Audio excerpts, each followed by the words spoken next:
After 9/11, one of the effects, at least in the Western world, has been the emergence of a large number of instant experts on the subject of Islam. People who'd never really given any thought to Islam are suddenly now in the habit of pontificating on the subject. And I cannot completely exclude myself from this category. Usually, Islam is being discussed as, at least in Europe, more and more, discussed as a threat to what people call Western values, other people call liberal values, or even Enlightenment values. Exactly what is meant by the Enlightenment is not always entirely clear, but it's something to be defended and something that's often confused, or at least used in the same manner as Western values. Now, when people talk about the threat of Islam, some of them are careful and try and distinguish Islam, the religion, from Islamism or political Islam, radical political Islam. And so they hasten to add we shouldn't be afraid of Muslims, but we have to be afraid of Islamism. Actually, the distinction in many of these defenses of Western values is not always clear.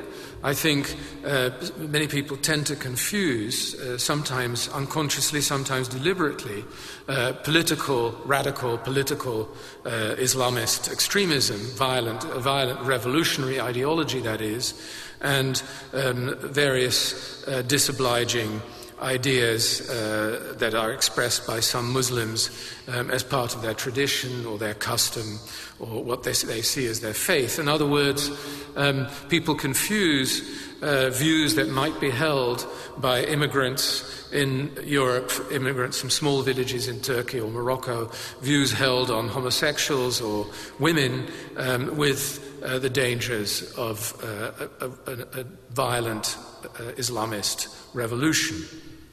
A famous, no longer so famous because politicians don't remain famous forever, but a well-known Dutch politician who was also a European commissioner called Frits Bolkestein was one of the first people to warn against the dangers of Islam in liberal democratic Western society by saying that some values are non-negotiable. And he mentioned equality of gender equality, lack of no discrimination against sexual minorities and so on, that these are not negotiable. And he thought in particular of Muslims. Of course, many people have less than liberal ideas on these subjects in many religions, but it's the Muslims that are being singled out. And there is another confusion, I think, just as there's a confusion between customs, habits, matters of faith, and a political ideology. There is quickly a confusion, very often a confusion in this discourse between Muslims and non-Western, non-white foreigners, race, in other words, immigrants, which also helps to inflame the debate, which is already very polarized. What is interesting, I think, about this particular debate is that those who stand up to supposedly defend Western civilization against an alien threat, people who feel that Western civilization is doomed because too many alien values or aliens are coming in to destroy it. This is something that one usually associates with the right wing.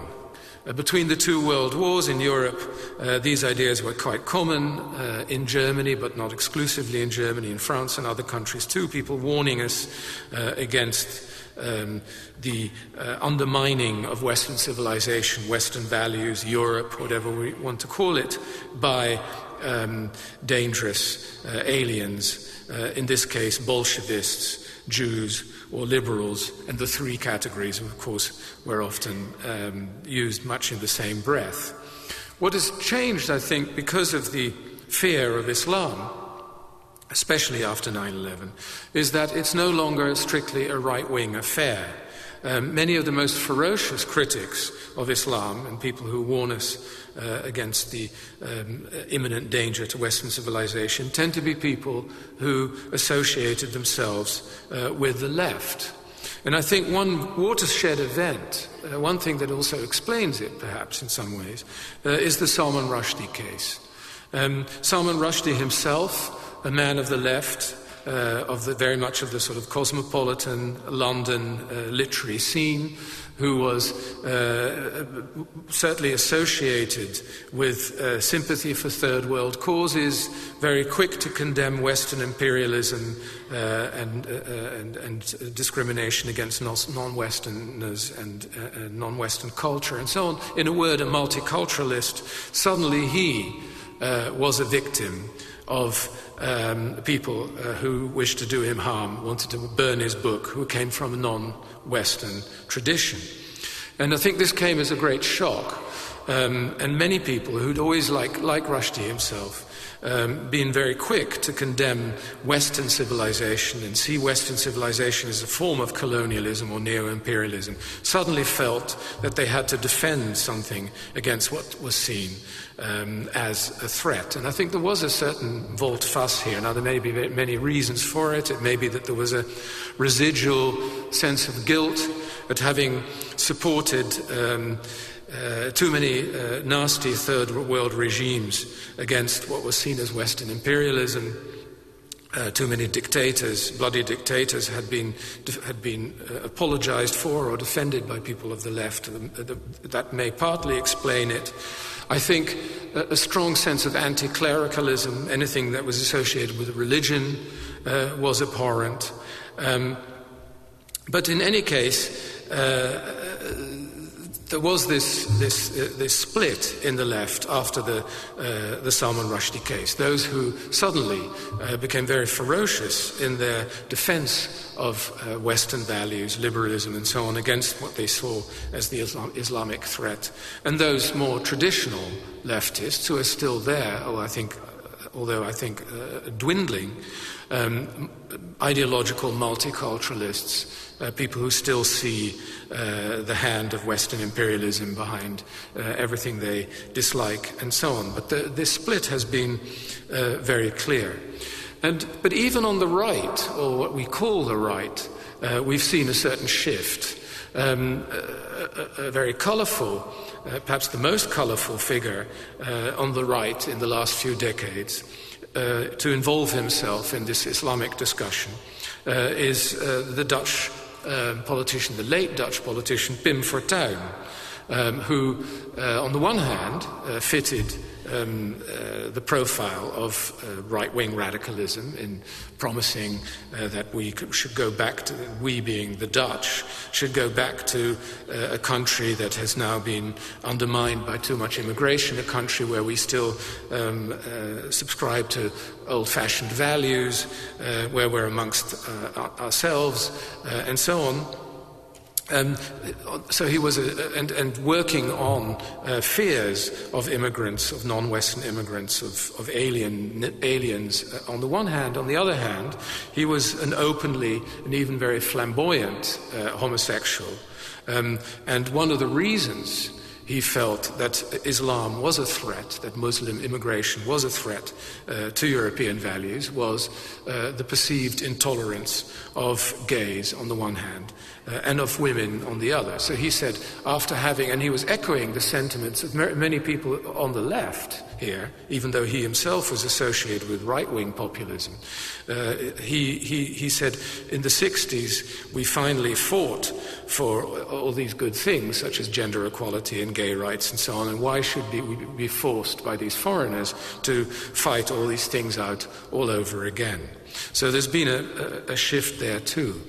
But I think if we look at the debate as it's shaping up and continuing in Europe today, one thing that is clear is that it's become very polarized.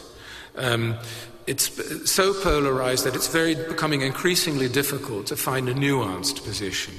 Anybody who tries to argue that there has to be room in European, in democratic society for Muslim believers, that there has to be some public space for that, who argues against the dangers or warns against the dangers of stigmatizing an entire minority, is very quickly associated with appeasement, of a cowardly,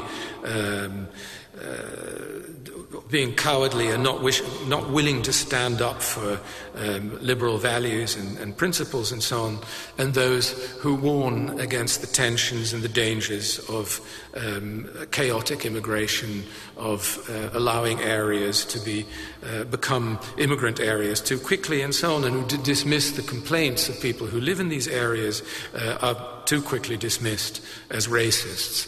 And one of the reasons, I think, for this is still the shadow of World War II, that the analogies that people reach for in anything, in any debate to do with immigration, race, and so on, tends to be World War II.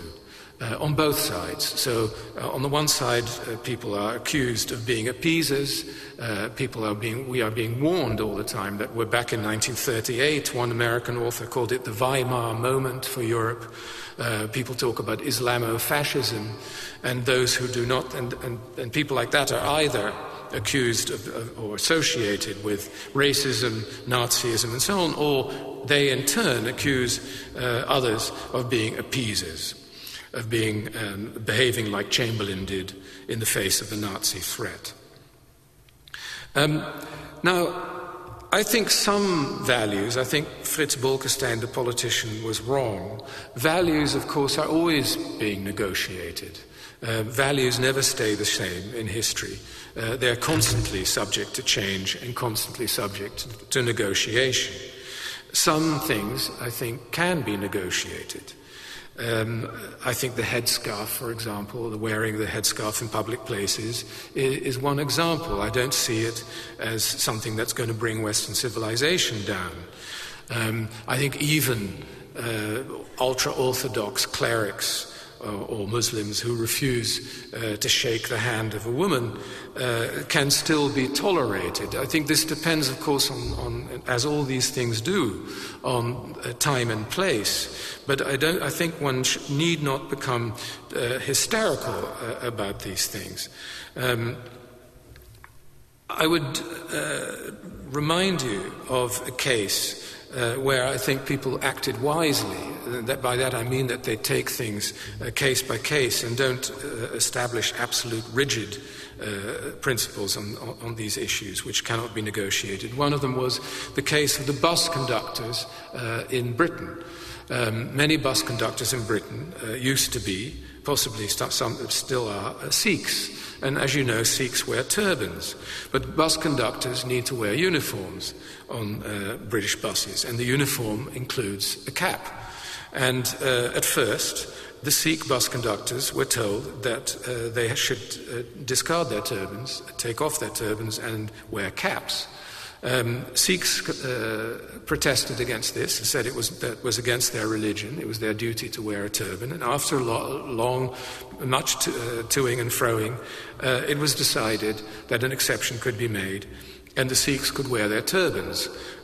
Western civilization did not come to an end as a consequence. I think one can tolerate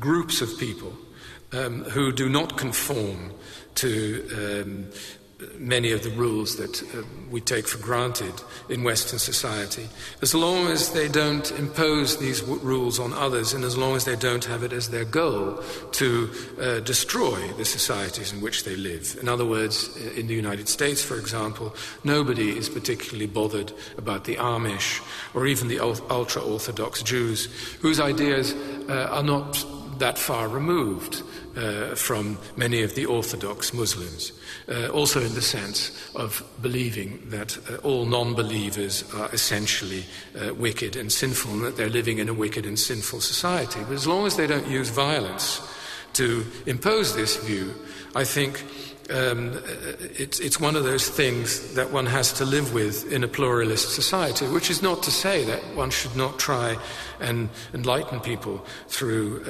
enlightened education and so on.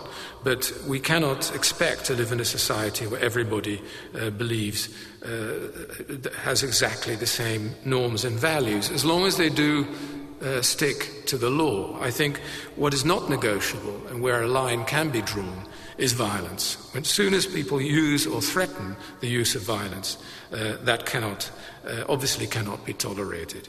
If there's a difference between law and custom, again, I think the law has to prevail. That's the one thing that in any society everybody does have to abide by. In the case of Orthodox Muslims, I do not think that this is, unlike many other people, I don't think that this is a fundamental problem. Most Orthodox Muslims think Western laws are too lax. In other words, they might think that things like stealing should be subject to far more severe punishments than are usual in Western democracies. But they're not anarchists. They don't want to destroy the laws as they stand. They don't wish to break them. As soon as they do, then obviously they need to be punished like any other person who breaks the law.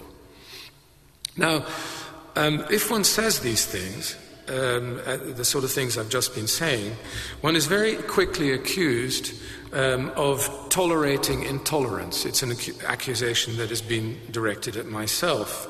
And people who say this like to quote the philosopher Popper. And Popper said, and I quote here, "Unlimited tolerance must lead to the disappearance of tolerance. If we extend unlimited tolerance even to those who are intolerant, if we're not prepared to defend a tolerant society against the onslaught of the intolerant, then the tolerant will be destroyed and tolerance with them." Now, Popper was right if by onslaught he meant more than intolerant opinions. And on this point he was a little vague. He said that suppressing intolerant philosophies, as he put it, would certainly be most unwise, as long as we can counter them by rational argument and keep them in check by public opinion, unquote. But defenders of the open society, he continued, should, quote, claim in the name of tolerance the right not to tolerate the intolerant if people were not prepared to meet us on the level of rational argument. For such people might well end up teaching their followers, quote, to answer arguments by the use of their fists or pistols. Now, this sounds utterly reasonable. Indeed, I would agree with it. The question is when suppression of intolerance should begin. Should it begin before or after the use of fists and pistols? And this is not always an easy thing to establish. Some people can, simply by the use of speech, incite others to use their fists and pistols. They can quote texts which are meant to incite others to use violence.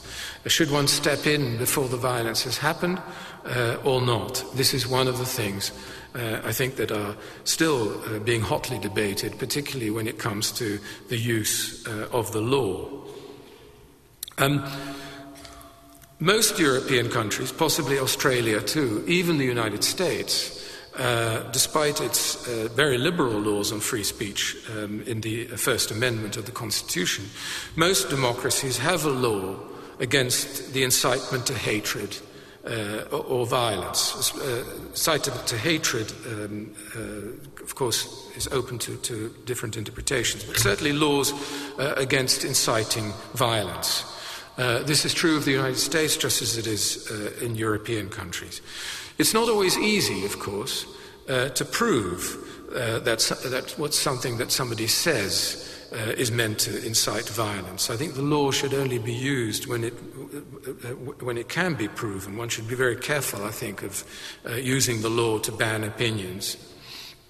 The use of holy texts is a particularly vexed problem, since many religious texts have passages in it which can certainly be interpreted, and probably rightly interpreted, as incitements to violence. But if that alone were a reason to ban those texts, we would be faced with a difficult problem. I mean, if that is the case, for example, the traditional texts used for the Jewish Passover would have to be banned, just as parts of the Quran would necessarily have to be banned. And this indeed is something that the most successful populist of the radical right, of the anti-Islamic right, in my native country, the Netherlands, Geert Wilders, probably the only Dutch politician anybody outside Holland has ever heard of, he has actually suggested this. He says Mein Kampf, Hitler's Mein Kampf, is banned in the Netherlands, and so should, by the same token, the Quran should be too, because in his opinion the two are very similar.